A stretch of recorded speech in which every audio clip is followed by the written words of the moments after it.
The former Apprentice cast member developed a loyalty to Donald Trump that led to her appointment to this title, Director of Communications at the Office of Public Liaison. But after less than a year at the White House, Omarosa is back on reality television where it all started for her. And she is back in the news because of what we're about to show you.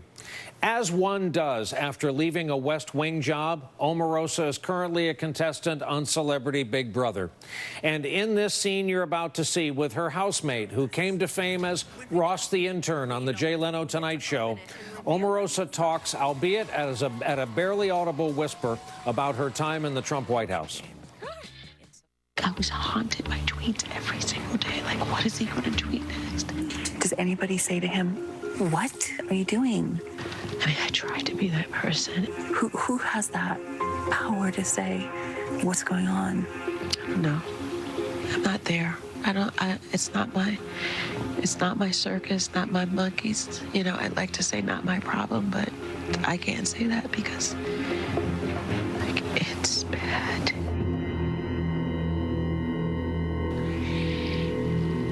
Should we be worried? Don't say that. Because we are worried, but I need you to say, no, it's going to be okay. No, it's going to not be okay.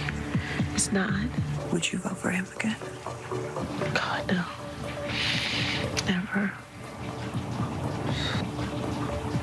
In a million years, never. It's not her. I'm sorry. It's not her circus and not her monkeys was the quote there. That was Omarosa and Ross from Celebrity Big Brother. We're free to speak in normal tones here in the studio as we remember that our president came to the White House after years as a reality television star. Having said that, here is how the Trump White House reacted today to Omarosa. Omarosa was fired 3 times on The Apprentice, and this was the 4th time we let her go. She had limited contact with the president while here. She has no contact now. From the podium in the White House briefing room, back with us to talk about what is going on currently is Michael Steele and Eli Stokols. I've watched you now react to this at 4 p.m. and at the shank of the evening here, 4 minutes from midnight. He says she was fired 3 times at The Apprentice and now here. I'm sorry, the White House is not The Apprentice. It's a whole different... Why does the White House Deputy Press Secretary even know how many times she's been fired on a reality show? And why? See, this is the crazy drama that this country is getting sucked up into. Every day is another episode. Almost every hour is a new chapter within that episode. And what we just saw, you know, it's crazy and sad. Oh, my God, please spare me. That was not the attitude you had walking around Washington for almost a year. You get the final 30 seconds. I mean, of brilliance. it felt like something that they probably filmed 5 times to get the drama right. But, you know, if you step back from this, I mean, you think about both these people. So Omarosa said one thing, like Mike said when she was in Washington. Now she's saying this. Raj Shah, we found out this week from his text, you know, he's the one up there defending this White House today and dumping on Omarosa. And what was revealed this week? That his text, when the Access Hollywood tape came out, that he thought Trump was a deplorable, and he texted a friend, he was enjoying it. So you have to wonder, if these people have qualms about working for this president, why do they take the job? It's obviously the access to power, but they leave with even less personal capital than they went in with. It's just stunning. This is Donald Trump's world. He doesn't come from our world. That's right. So you're never going to get the best interview of Omarosa from me or Andrea Mitchell or Peter Baker. You're going to get a window into these people, and I put Omarosa and Donald Trump in the same category, from Ross.